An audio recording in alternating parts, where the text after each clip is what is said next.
2. You got the record sign? Yeah. You agree to the consent for me to record this podcast? Yeah. And you agree for me to release this podcast on various platforms? Yep. All right, here we go. Everybody, welcome to Blanco's Conversations podcast. And again, my guest is Gerry. Today, the topic will be inner peace. What is it? Can it be achieved? And do we really need it? Is it a good thing for us? Would you like to begin, Gerry? Because when we were talking offline, I feel like you got into a little bit of a flow on it a little bit, Oh, yeah. I mean, I'm just wondering because we were just chatting about whether we can get inner peace. I think we both want it. We want a sense of freedom, but I think we both sense in some way that do we really want it? And that's kind of a weird issue to say, but I think we all want stability and order in our lives and freedom, but I think humans are kind of weird because we also don't really want that. We want chaos, but that's not peace. Right. And so there's just both of those things I think are true inside of us. And I think for a lot of our life, as we're trying to figure out things out, we think, well, when I get to inner peace, then things will make sense and then I'll be happy. And sometimes we get a little taste of that and then we're like, oh, okay, yeah, this kind of sucks. Not that it sucks, but we're just like, I should be happier. Right. My wife is great. My kids are great. I just got promoted. I'm killing it in every area, maybe, or maybe not. Maybe I'm just doing pretty good, Yeah. And yet I feel discontent. Yeah, definitely, man. I agree with everything you're saying, and we're definitely going to get into there a little deeper. But I feel that we should maybe, people who are listening to this, I think, like you said, it's kind of a human thing. I don't know anyone who doesn't contemplate this, in some kind of way, like inner peace or something. Maybe that's not what they call it. Maybe that's sort of like an academic term or a spiritual term. But everyone struggles with finding some sort of balance in their life where they're, I guess, calm. That's what I'm trying to say. Like, can we define really what inner peace is before we even try to get into whether it's achievable and whether or not we need it? Like, is it beneficial for us and ourselves? And I don't know, for me, it's funny. I feel like we talk more.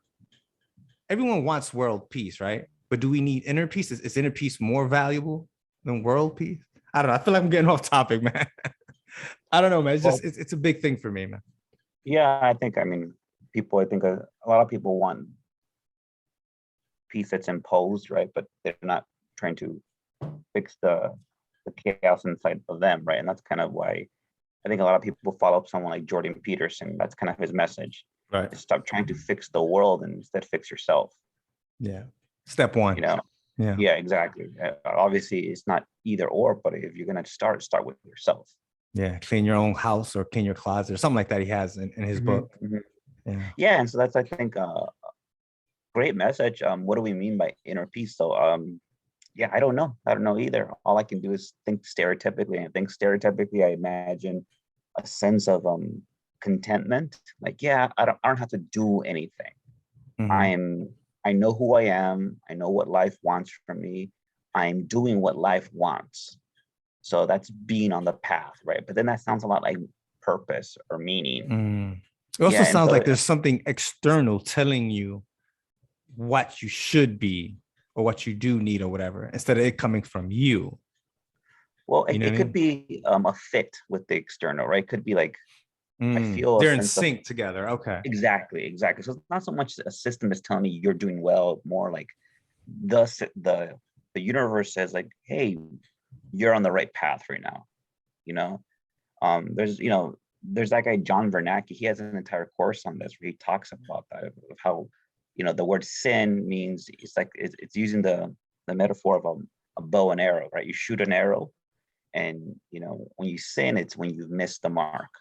Oh. And so you can think of that religiously, but if you avoid thinking about religiously, just more generally, the idea is that you're sinning when you're not on your path. You gotta stay on the path. What's the path? Well, that's a different question. But a lot of times we have a sense inside that I'm I'm on the right path. We always have this weird sense inside. Maybe Yeah. we're wrong, but we have a sense of that, you know. And I think inner Yeah. peace comes from having a sense that I'm on the right path. Yeah. On the right path, or being the version of you. Because I always struggle with identity. I talk about identity a lot. I think it's something that Yeah, we me need to too. talk about more. And I think that that's part of it too. Like, am I being the person? I'll give you an example, right? Like the other day, I ordered something at a place, right? And I paid the person, and I kind of just felt like, is this right? Like, did I overpay or whatever? And I looked at my receipt and I kind of did the math in my head, and I was like, I overpaid, I think by like $2 or something like that. And it bothered me for a long time to the next day that I didn't say something like, oh, excuse me, like, you overcharged me. And I Hmm. kind of felt like that, like I not being the best version of me would say something, would be like, excuse me, ma'am. It was an older lady, and I wanted to be very like respectful and everything like that. You know what I mean? So I think that's part of why I didn't. Hmm. But what it turned out to be, after a whole day of like, it's kind of in the back of my mind bothering me. You know what I mean? The next day I go back to the restaurant because that's like, it was like the only place to eat. I look at it, the menu, and I add it up again, and she was right. I was wrong. You know what I mean? So, but I still had this thing in my head, like I wasn't being the me that I should have. And had Okay. I reacted to that in that scenario, I would have looked like an ass, really, because I was Sure, wrong. sure, but let's say that you're right, right? And for you, inner peace came from acting with in line with your intuition in this case, right? Mhm. Um, Let me push on that a little bit and say, well, couldn't I say that inner peace comes from letting it go? Saying like, no, Yeah, she probably overcharged me, but yeah, really, what's the big deal? Right. I'm not saying that I believe that. I'm just right, saying right. some people's view of inner peace would say like you gotta really choose your battles, and that's not really one of them. But yeah, I think what you're saying about being in line with the intuition is a big one. I mean, that's what that guy John Bernanke talks about. He says that word off course, Mhm. right? That means you're not on the course, right? That literally means that you're not where you should be. Or that Mm. word trespassing. Well, if Mm. I'm walking on my neighbor's yard, I'm on his property. That's one way Right. of thinking about it. Another way of thinking about it is I'm off course. You're supposed to be in the public road, but I'm on my neighbor's property. Therefore, I'm trespassing, which is another way of saying sinning. Mm. And therefore, So you trespassing feel is some something. sort of unease inside. Exactly, exactly. So you can think of it, yeah, as not being on the right path morally, or broadly, I'm not being on the right path. What I think I'm supposed to do. I mean, I know Mm. what that is, but I know when I'm not doing it. Yeah. And that's where I think for a lot of people, inner peace comes from staying on the right path.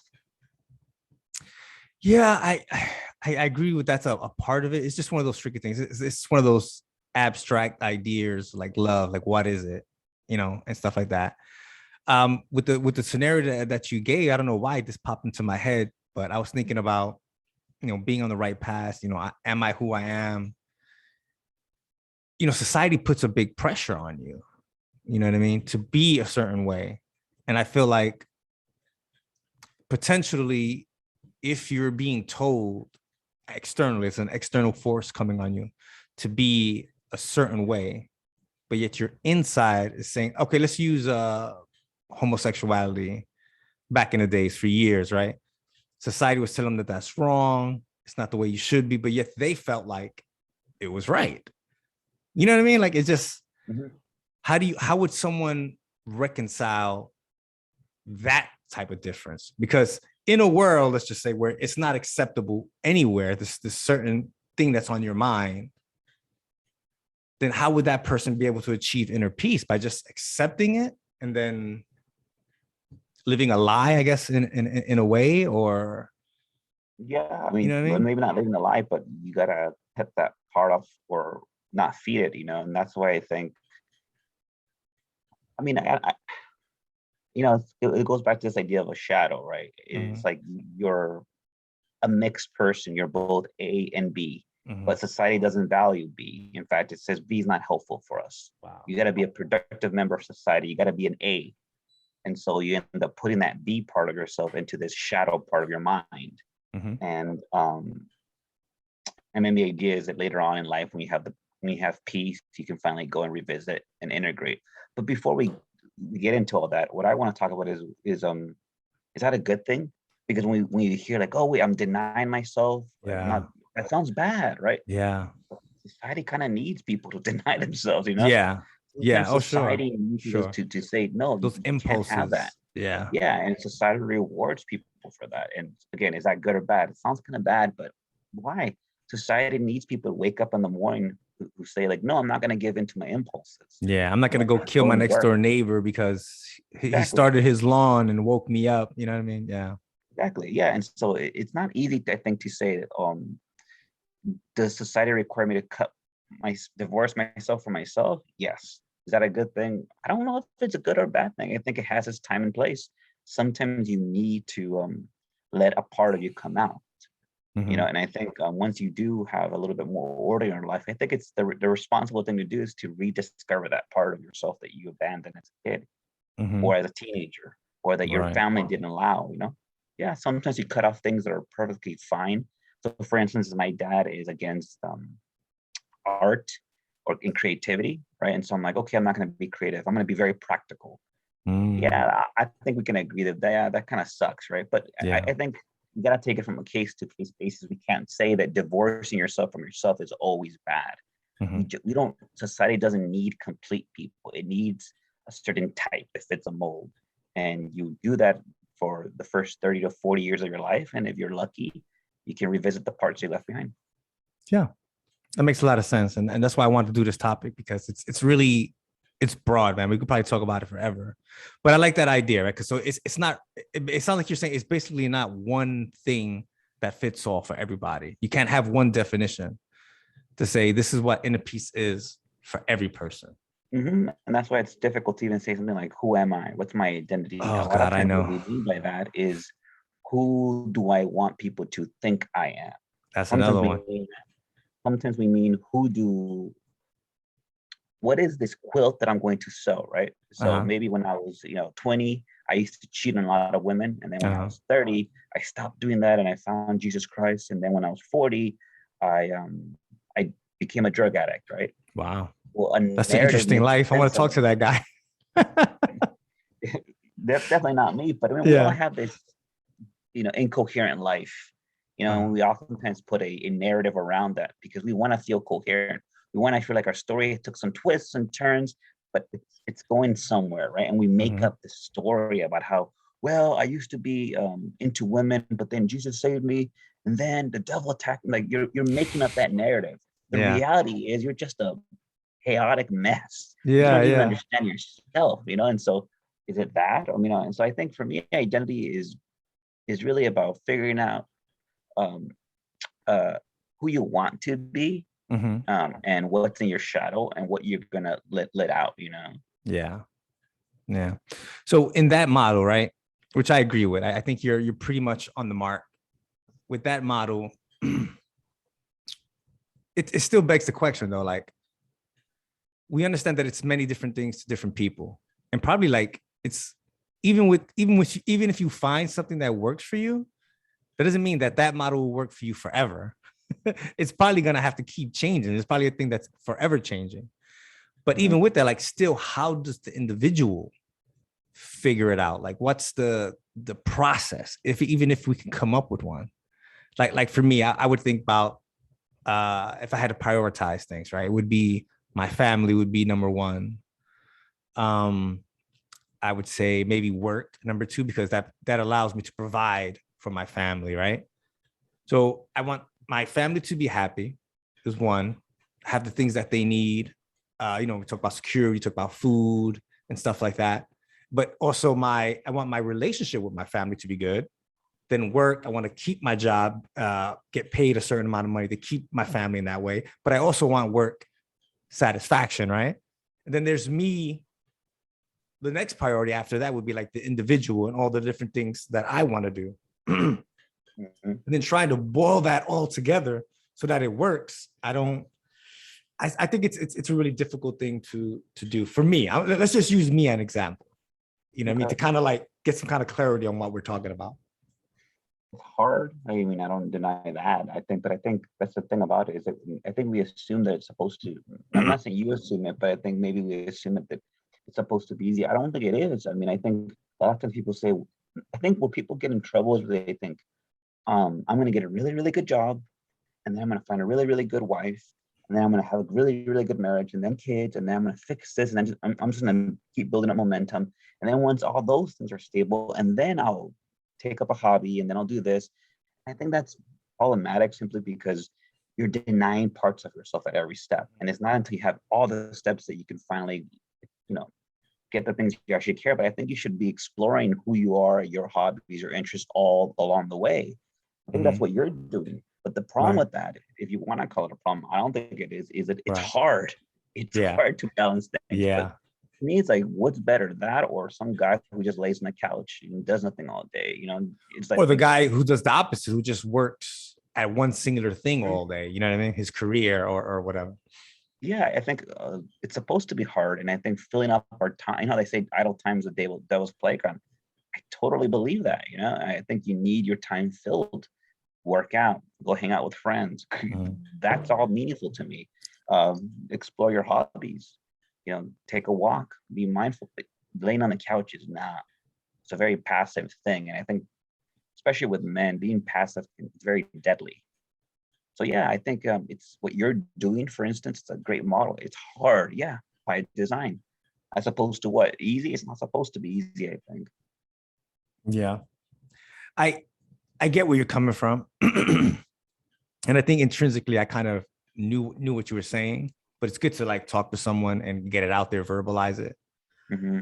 But the next thing I come up with is it even good for us to say that you were this guy, right? I forgot what movie this was. It was a movie or maybe like a skit in a comedy where like everything around this person is like chaotic, but they're just calm and like, oh, dude, like I'm okay with everything.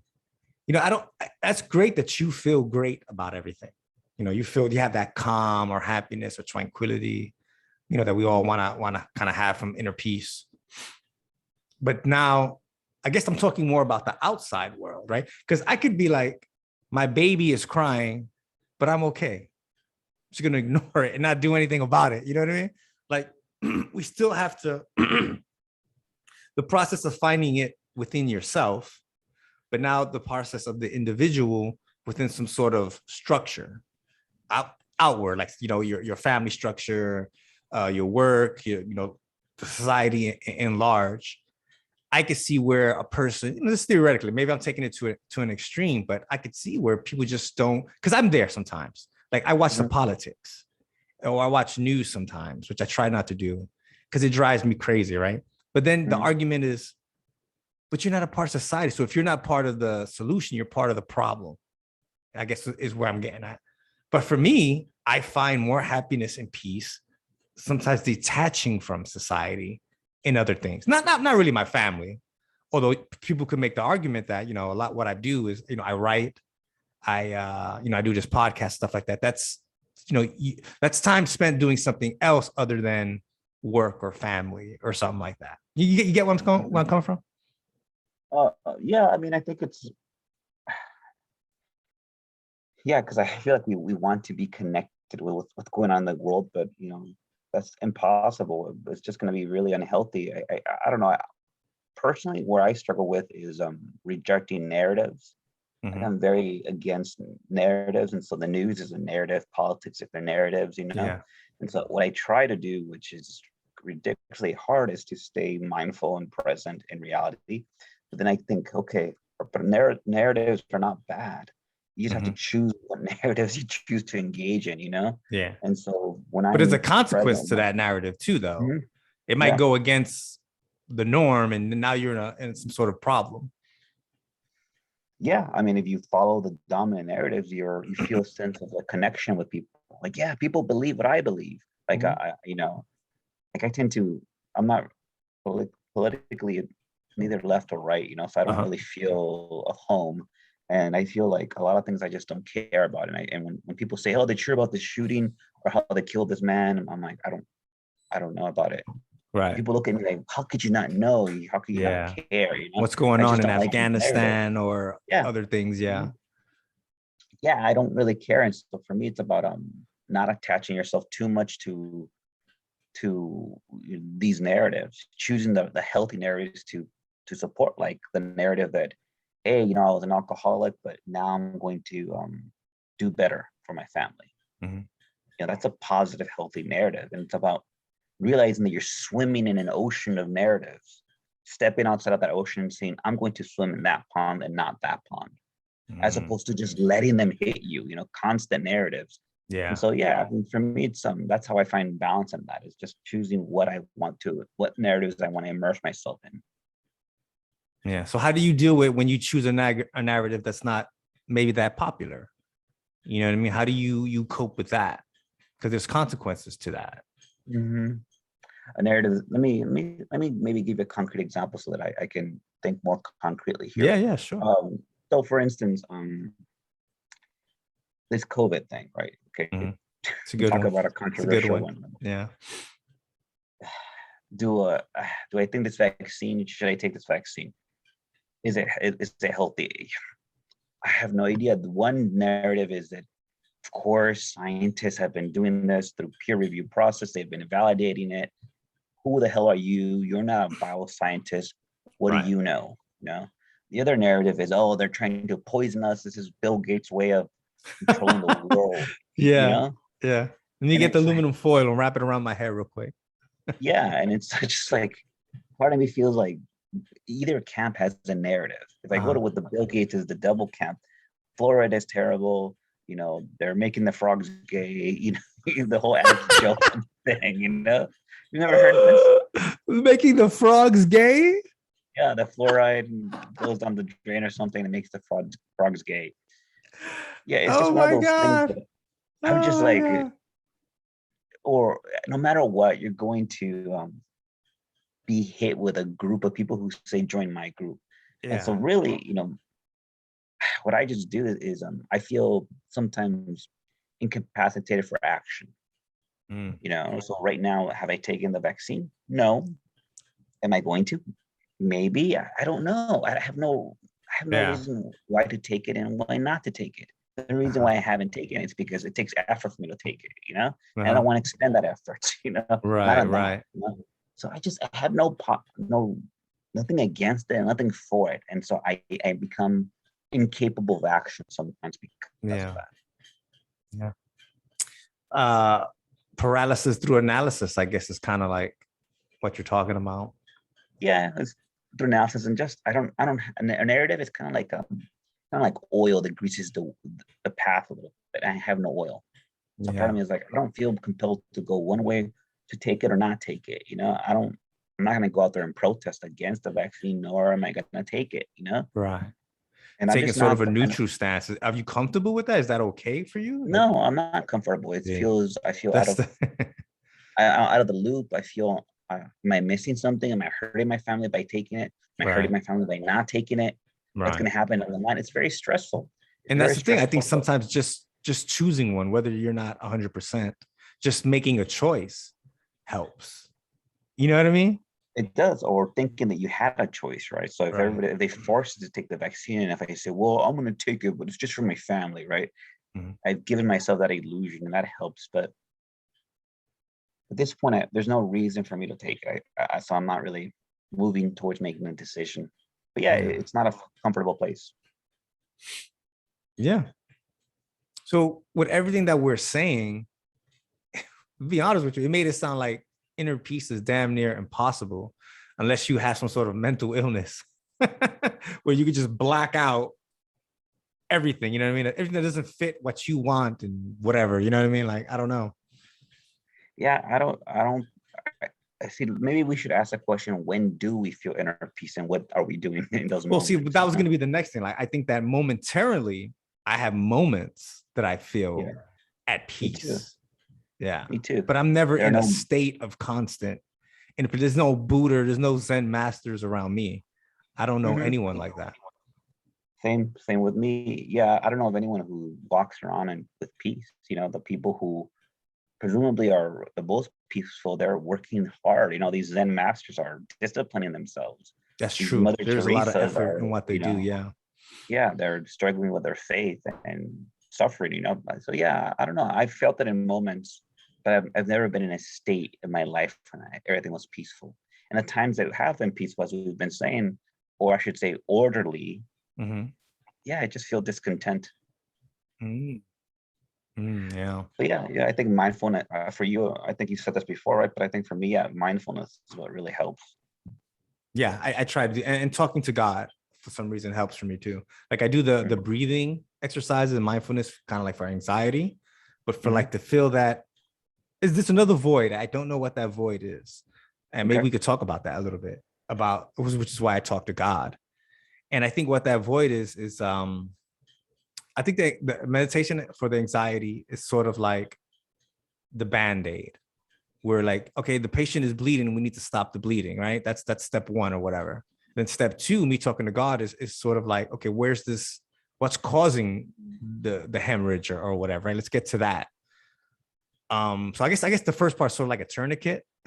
You know what I mean? Let's just stabilize the guy and get to it. So there's so much that comes into like talking to a higher power. I mean, we could talk about this forever. There's just so many different things, and every conversation that I have, it starts off with me humbling myself at first, right? So I think ego could be a big problem, especially for me, right? You're just way too much on individualized. So humbling myself sort of puts me in my place, which actually is a good thing, sort of relaxes me. Like I am not the center of the universe. I am not the strongest man in the world, the most smartest man in the world. And that's okay. And I start having that conversation and thanking God for this, and that. But then my mind sort of just wanders off, which everyone who meditates knows what that feeling is. You start with one thing, right? Let's just focus on this one thing. You got your eyes closed and you're calm and you're relaxed. And then your mind just goes somewhere else. I think that for me, in my interpretation of it, that God is bringing to light certain things. You know what I mean? Does that make sense? Like, let's just say something bothered me at work, right? And I'll start off with my praying, whatever, talking to God, humbling myself, and then these weird random thoughts, stuff that's kind of like pop into my head. Somehow that's related to whatever is important to me at that time, even though it may not seem that way on the surface. You know, we gotta be like, why am I thinking this way? Why am I feeling this way? What's going on? And the process just helps me to sort of, we talked about this before, it's just me like kind of expand. You're more sensitive to like, what are the outputs? I mean, the things coming in towards you. You know, like you talked about that experiment with the white noise, with the people who pray are actually more susceptible to hearing the message within the white noise. I think that's kind of what I'm talking about. Yeah, I mean, I think that's one of the things that mindfulness does is it sort of makes you sensitive to patterns, you Right. know. And I think if there are patterns you should be paying attention to, they pop in your head, it quiets the mind, so there's more signal and less noise. That to me is ultimately the best way of describing mindfulness. Is it's like a drop that falls in the water, and the more quiet the river is or the pond is, the more you can analyze the ripples, how deep they are, how thick they are. But if your mind is chaotic, you can't analyze the ripples. It's too much. Yeah. That's a good analogy, man. Yeah, I'm sure I stole that from someone. We'll give credit to somebody. As soon as we figure it out, we'll give credit to somebody. Let me look over here what I got. Okay, so let's just play some games now, little thought experiments or what have you. I think we both agree that having inner peace is attainable, but not maybe sustainable for long periods, right? Yeah. Okay. So what do you think is a reasonable period of obtaining and maintaining peace, inner peace? Probably 2 hours, and that's a Yeah, gift. I think that's Yeah, pretty and I large, think man. Are you like home that's a long. alone? Is that what's going on? Yeah, no, 2 hours, I think it's a good amount because there's so much that's going on in your day. But if you can have 2 hours of inner peace, man, that's a great gift. And I feel lucky when I can have a 30-minute walk. inner Oh peace. I yeah. guess like that last time it happened for me was yesterday. I was walking my neighborhood, and I said, right now, if something pops in my head, I'm gonna just notice it and let it Mhm. go. My job right now is to just notice my surroundings. So I was like, look at the leaves are changing colors. I never noticed that blue house. Those three green trash cans look really nice next to each other. And I was noticing the visuals. And then I was like, okay, I'm going to notice what I hear, and I was hearing the crickets and the birds, and they're talking to each other. And I did that for half an hour, and I felt total peace, Yeah. and my senses were like really shaky afterwards because I was really paying attention, but to me, Mm. that was a gift, I silenced the chatter in my mind, because if you could put a microphone in my mind, when I'm not having that, what's going on is, oh, you're such a loser, you're a bad person, you're a bad father, why didn't you do this? I can't believe you did that. People don't like you. And that's the monologue Mm. that keeps going in Yeah, my head. yeah. So I think that you're right on something. You're the way when I heard you saying that, because I've experienced inner peace in a similar circumstances. But I would say that when I'm in a situation where there's only one thing in front of me, like all you have to do is this thing. Like when we Mm-hmm, in the army, when we go out to the fields or whatever, as soon as we mm-hmm, get there, we pull security, we set up a perimeter, and then we start building up our camp, the tents and stuff like that. When you have that sort of focus, I'm like, this is what I have to do. yeah. There actually is a lot of peace in that, even though what you're doing is sort of chaotic. Or I'll say when I write, for a long time, I could not finish a novel. I Mm-hmm, mean, I would write. I write for a long time, and it started to bother me. Like, why can't I do it? And what I ended up mm-hmm, doing is just breaking it down into smaller steps. Like, all I have to do today is this one thing, and I could see I basically what I did is I moved the goalposts closer where I could see it right there. It's in front of me. sure. And then when I got to that goalpost, okay, look, there's another one. It's right there. Look, it's not that far. It's right there. Just keep going. You're good. And then I just kind of kept doing that. Where if I would have put the goalpost all the far out where it really is, I never Mm-hmm, would even got close to it. mm-hmm. That makes Yeah, sense. people call this being in the flow zone. Mm, The guy who talked about this, basically the way he describes it is, you get into the flow zone when the demand of the task is mm-hmm, optimized to your level of resources, mm, right? So for you, when you don't want to write, your level of resources is very low at that mm-hmm, moment. What's a resource?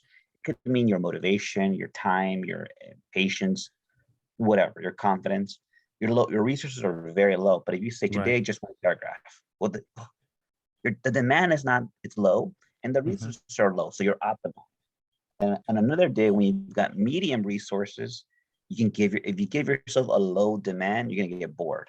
But mm-hmm, if you give yourself a medium demand, you're optimized. You're in the flow again. mm, And then when you really have a lot of resources, I'm really motivated, you got to give yourself a big goal, right? And then you're optimized. And so whenever your resources and your demands are matched, you're set to be in this flow zone. mm. And yeah, people will say, time passes by. It was a Yeah. great moment. I felt at peace, and it was a wonderful moment. And people will say that it was almost ecstatic.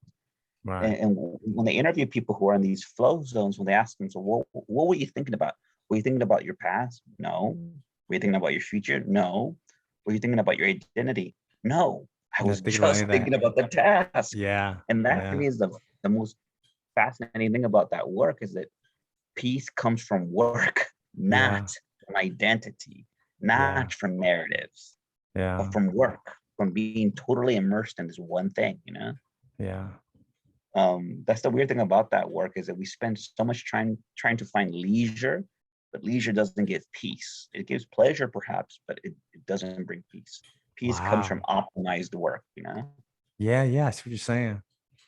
And it kind of reminds me of what I was telling you the other day. Like, um, I can't air that podcast that we did. I got to hold off on it because my friend wants me to hold off when we are talking about free will and all that stuff. But I remember saying to you something like, um, I don't think I really have leisure or something like that. Like, I don't just do things for pleasure. I think that whenever I do something, like even this, like I enjoy talking to you, and we're gonna do like a podcast, release this stuff like that. But I feel like I'm growing, I'm getting better because I'm talking about these ideas. I'm putting them. They're not just stuck in my head now. Now I'm bouncing them off a soundboard, which is you. I'm getting it out there. So I'm achieving something for myself.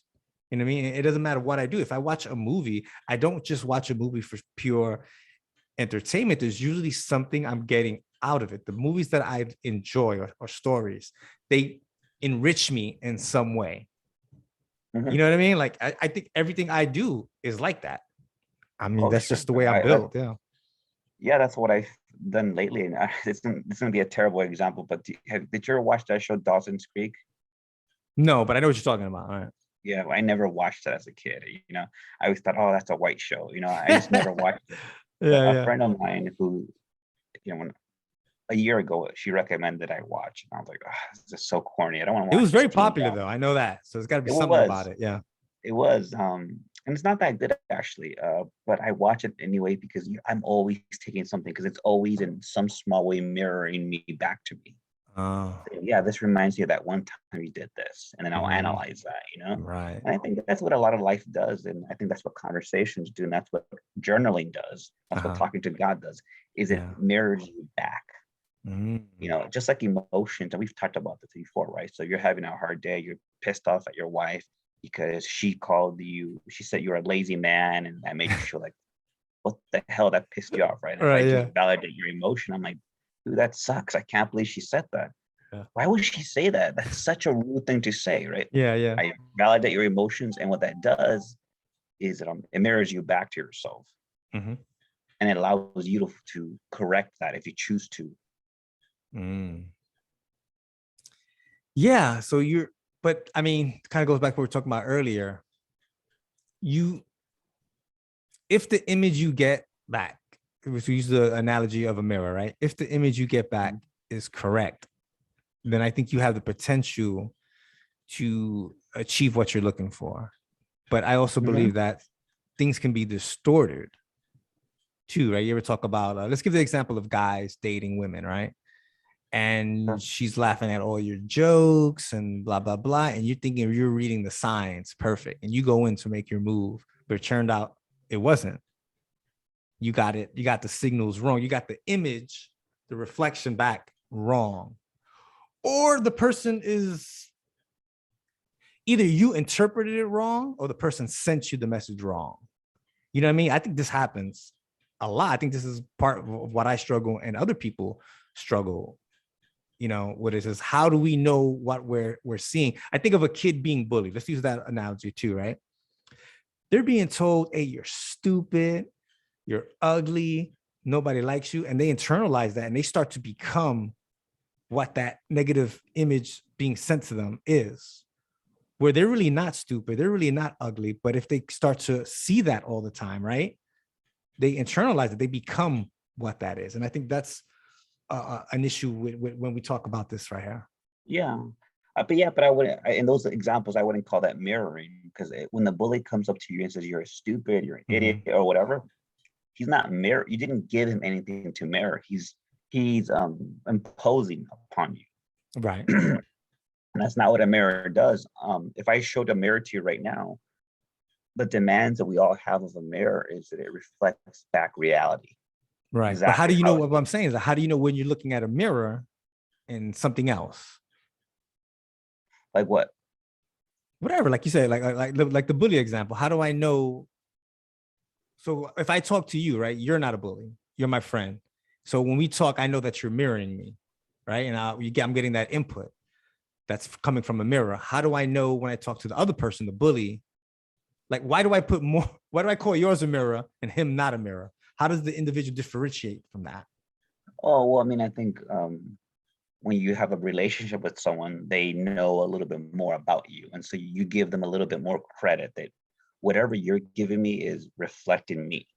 I think that's how, but I mean, ultimately, in any conversation, a mirror is when I just bounce back what you give. I'm not giving you, I'm not, if I show you an actual mirror, it'd be great if it showed a really good looking man in that reflection, right? But that's Well, that for happens too, me. right? People distort you and make you feel a Exactly, little but better that's than what a what you mirror maybe should doesn't. be. Exactly. So if you say to me like, hey, do you think I feel like I was such an asshole? If I said, no, you weren't an asshole, Richard, that's a Right. distortion of Yeah. what you just said to me. I'm not Right. saying you were an asshole, you weren't. that's a distortion of what you just said. But if you said to me, fuck, I feel like I was such an ass when I said, damn, you're feeling like shit right now. Right, right. Yeah, that's exactly how I feel. All I did was mirror back to you what you just said. I You didn't add validate the on to that emotion. image, experience, that perception. So if Yeah. a woman says to me, I feel fat and ugly, Yes, you are both of those things. No. exactly. That's not mirroring, right? That's confirming. A mirror is like, you feel terrible right now. You feel really ugly and you just feel overweight. Yeah, I sure do. Right? Well, That's a okay. mirror. In that example, what if you feel um you said like mirroring what you feel and what you think. So if you feel that you're ugly and you feel that you're overweight, you think that way, and then people start telling you that in that scenario, that would be mirroring then.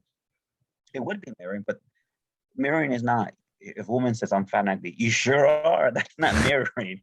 Mirroring is I feel fat and ugly, and you say, I'm hearing that you're just not feeling very attractive. Yeah. Right. And what that does is it gives the person the opportunity, the choice. Yeah. Is this how I want to look, or do I want to fix myself up? Right. Yeah. So a healthy attitude to that is to say, yeah, I feel like shit. And I don't like feeling like shit. So you know what? I'm going to make myself feel pretty, go work out, make something out of it. Make an effort That gives you towards an something. opportunity. As opposed to if I say, no, you're beautiful, Yeah. that's a distortion, not of Yeah. reality. That's a distortion of what you thought. And so I think good friendships mirror to each other what they've said. Good parenting does that too. Yeah. But I still think it's hard. I don't think mirroring is I understand what you're saying by mirroring. You're not wrong with that. But I think that part of the problem that people are having or society's having is that we don't know what exactly that is. You know what I mean? Like what inputs to believe in or to and if you think about I don't know why this popped into my head, like maybe because I grew up in a very poor minority neighborhood, right? And I would say that the input, let's not say mirror, right? Like what the input coming in is that these people are bad. All they do is drugs, crime. They're not that smart and stuff like that. And I'd be like, well, you could say that that's not true, right? But I grew up in those places. It was true. There was a lot of violence. There was a lot of crime, a lot of drugs, a lot of all this stuff. You know what I mean? Now that makes me think of, are people behaving that way because they're, in a sense, being told that's who they are? Where if we would not have that narrative for them, you know what I mean? They would have behaved in a different way. And I think that's what you were kind of talking about, where the individual, you have to put an effort. If that isn't, you don't feel that that's who you are or who you want to be, then you got to put some kind of effort to break that. Yeah, I think a good not analogy, but a good case study of this is that those that program Scared Straight. Yeah, I remember that. Right, it's a very famous program, and for the people who've never heard of this, basically it's a show where they take these kids who are bad kids, and they they try to scare them straight by sending them to prison. Right, so you have these 13-year-olds who beat up their moms, who cause fires, who kick the dog, who steal. They interviewed them at first, and the kid's like, "Yeah, my name is Mikey. I'm tough. I hit my mom. I don't care. I do what I want." Right? Yeah. So they send these kids to prison, and of course, these prisoners are, you ain't shit here. I'm gonna rape your ass. Right? They scare them, right? And so the idea, the narrative is, these kids get so freaked out that when they leave prison, they choose never to return there by doing good things. That's the narrative. But the reality is, a lot of these programs actually always backfire. They make the kids worse. And the reason why is because when you put a kid who has a bad kid image, self-image, in a prison, and he's like, "Oh, I'm just like these people, right? I'm tougher than you." It sort of confirms that image for them that you're actually a criminal. You're gonna end up here. Might as well have fun or that this is the world, confirming the way I view the world is accurate. I view the world almost like full of bad people, which is why I act bad or something like that. You know what I mean? Exactly. Yeah, you're saying your view is accurate, right? Yeah. And that's not mirroring. Mirroring is like, hey, right now you're stealing, you're doing these. Is this who you want to be? That's mirroring, and that's you put the choice between the kid.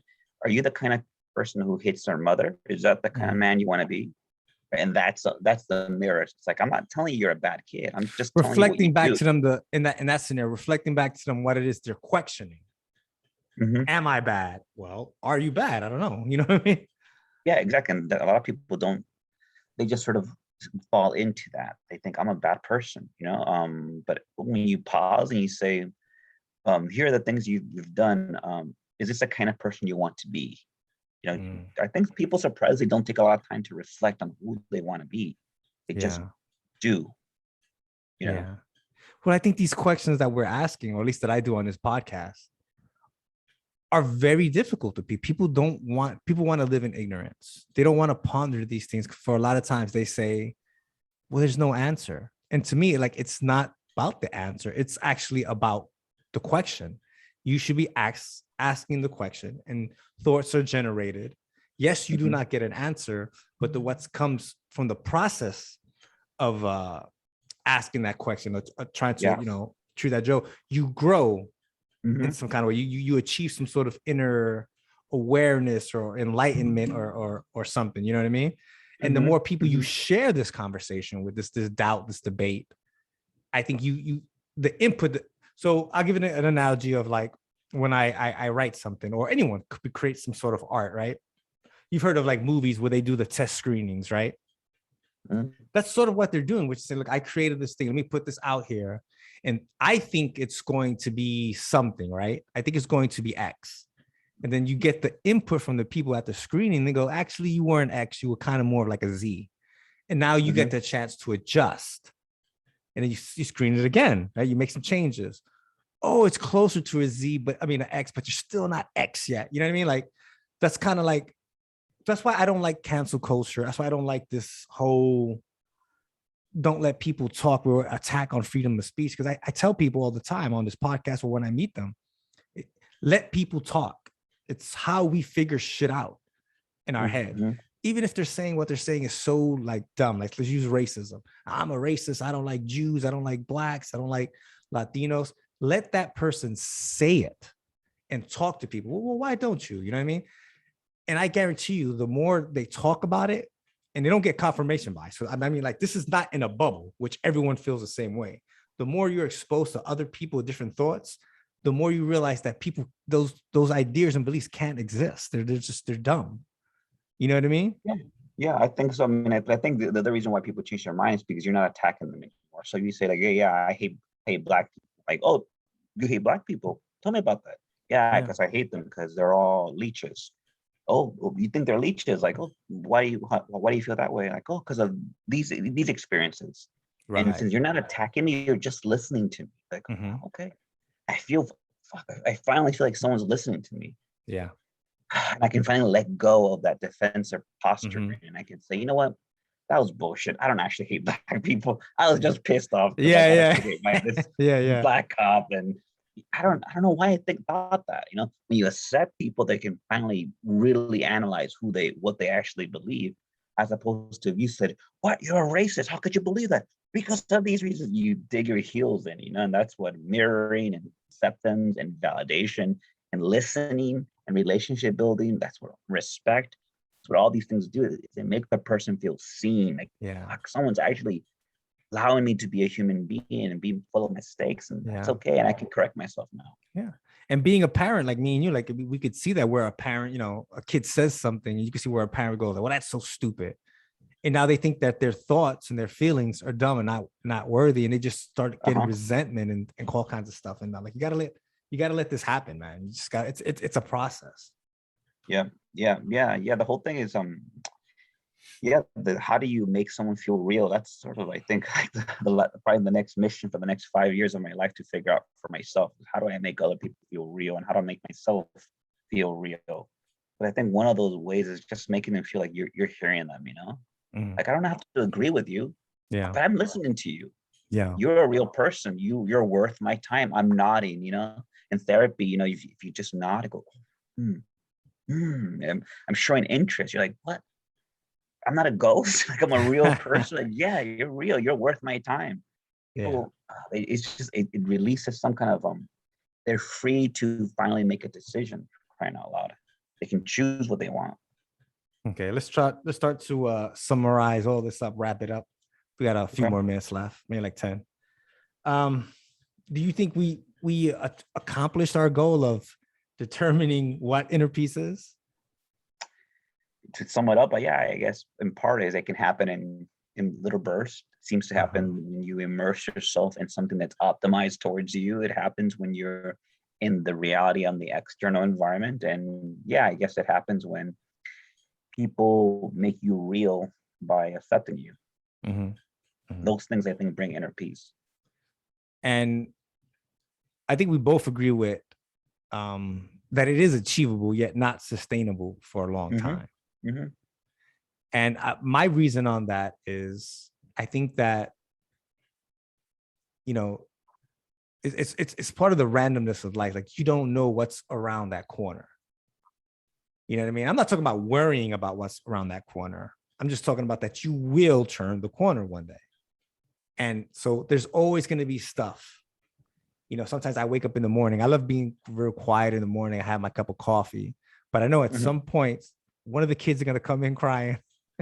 Mm-hmm. You know what I mean? So I think you have to, when you get those times, those inner peace times that you feel good, it's important to, like you said, like staying in the moment, just enjoy it.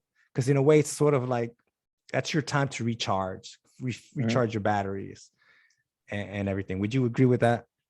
Yeah, to just well to not just enjoy it, but to notice you're in it, you know. Yeah. This is a special moment, you know, like Mhm. you label it, you know. Yeah. The next thing would be, is inner peace even a good thing to achieve? I would say that I think we both do, but I take issue with it because I don't think you could be there for too. I don't think it's healthy to be. At least maybe it's healthy for the individual, but I don't know if it's if we think of society as a machine and everyone's like a little part. That's great that you feel great all the time, but if you're not doing what your function is in that machine, it's gonna cause chaos for the rest of the machine. Do you understand what I'm saying? Do Hmm. you have any thoughts on that? Hmm. Yeah, I mean, I think you know, people talk about this as stress. That's what stress is not being in homeostasis. Mm-hmm. So for a lot of people, peace is homeostasis, means my body is not being challenged right now, you know. And stress is when you're pushed out of homeostasis. In other words, your body's forced to do something, right? And so, yeah, I think people grow by constant fluctuating between homeostasis and stress, right? Right. And if you're not in stress, that means you're not being challenged by your environment. Mm-hmm. I don't know if that's always good. Yeah, you need to be challenged so that you can be a good. This is gonna sound terrible, but so that you can be a good cog for a time. You know, Yeah. Yeah. need cogs. You know, and we Yeah. need people to serve that role. We do. We do.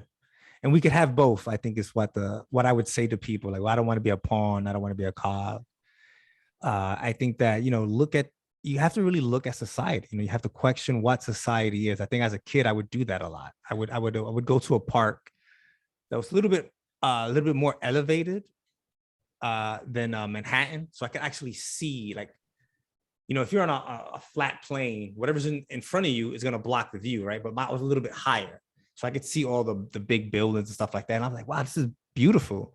And from the neighborhood that I grew up in, I was like, people are a mess. Like, how were people able to build all this? Not only build it, but sustain it. It's been there for years, right? And it sort of just had me thinking, like, it made me question everything. Like, and I think the value of that, like working together to build roads. Right? If you have a road, it doesn't just benefit the person who built the road, it benefits everyone. Having a hospital in your neighborhood benefits everyone. You know what I mean? Like, you have Mhm. to be an individual, but be a part of society too. Yeah, I You know what I think mean? you find. I mean, that's like that book Tribe. That was the point of that book, right? You have to both feel like you matter to other people, you know. And I Mm-hmm. think being part of society does that for you, and you also have to feel like society can provide something for you. And if you can have both, that is what people call relatedness, right? Yeah. You are valuable to me. You provide something of value, and I feel like I can provide something of value to you. When you can have both of those, it's like a chain link. It just sort of clicks, you know. Mm-hmm. You feel like I'm interdependent with society. We Yeah. need each other.